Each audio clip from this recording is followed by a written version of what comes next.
It was a while ago that my wife said, "You're not listening," or she said something like that, I think. But as a result, she dragged me to this class on effective communication. And I said, I don't need to communicate. I mean, I've been in Toastmasters for a few years by that point, but nevertheless, yes, dear. So I walked into this workshop, and the leader of the workshop came limping in on crutches. She was a woman about 4 foot even almost, this tiny little woman who limped up to the front and immediately took command of the class like nobody I'd ever seen. This woman was named Selwa Saeed, and throughout the next few years, she mentored me in many ways. And I'll describe 3 key points that she taught me out of the many, many ones that there were. I realized in this that I had never really been listening properly. Instead, when somebody else was speaking, I was mentally just tapping my foot, waiting for them to stop talking so I could say what I had to say. I wasn't really hearing what they had to say. So Selwa taught me that I need to put that aside and really pay attention not only to the words that the other person was saying, but all of the nonverbal cues, the tone of voice, the facial expressions, the body language. Things like if somebody says, if I ask somebody, do you agree with that? And they say, yes, there's a big difference between that and they say, yes, yeah, I kind of agree. You taught me to recognize those things. Now, I'm a very analytic person, and I'm used to being able to figure out how things work very quickly. And her main listening technique, which is called tracking, is something that I figured out how it worked almost immediately. It was very, very simple. But as we all know, simple is not the same as easy. I learned that even though I had figured this out mentally, I couldn't do it very well.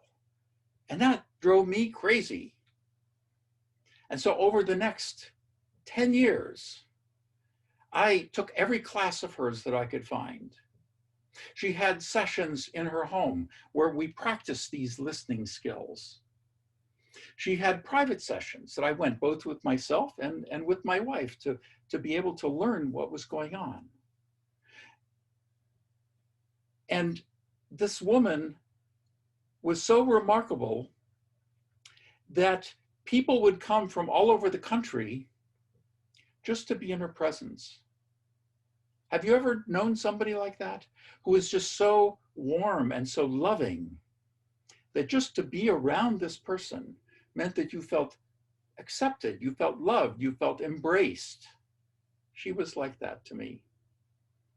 And over these years of studying with her and trying to be the same as she was, and being able to discern the perfect response, the perfect way to track somebody, to get them to feel heard, to get them feel understood. Over those many years, I gradually acquired a certain level of skills, and she mentored me and she helped guide me along in that. So her first lesson that I learned was to really listen. And the second was similar, and it was to communicate from the aware heart. She kept talking about the aware heart. She said, what is that? I don't understand. Well, the aware heart is a place of unconditional acceptance, unconditional positive regard. And she talked and demonstrated and lived this very thing with her students, with her friends, with her family. And by observing this, and by studying with her and by learning this, I've learned to be a little bit more like that. I'm still working on that. And finally, what she kept saying again and again, and it took me a long time to really internalize this, was the phrase, never make anybody wrong. Think about that. Never make anybody wrong. And I would say, well, what if they are wrong? She would say, Don't make them wrong for being wrong. What a lesson.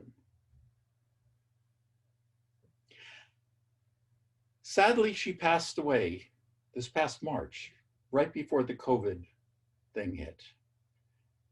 And sadly, we have not been able to have a celebration of her life.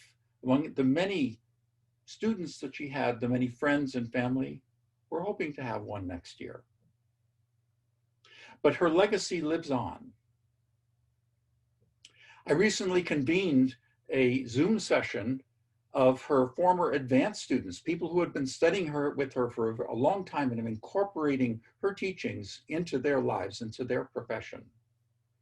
And I was very proud when one of the attendees, after observing one of my role plays, said, I really felt that I heard Selwa's voice in yours. That made me feel so proud and so touched and so humbled.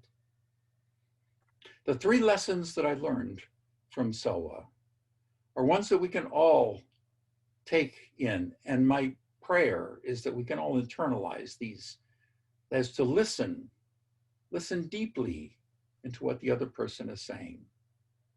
Come from your aware heart, that place of unconditional positive regard, and never make anybody wrong. Madam Toastmaster.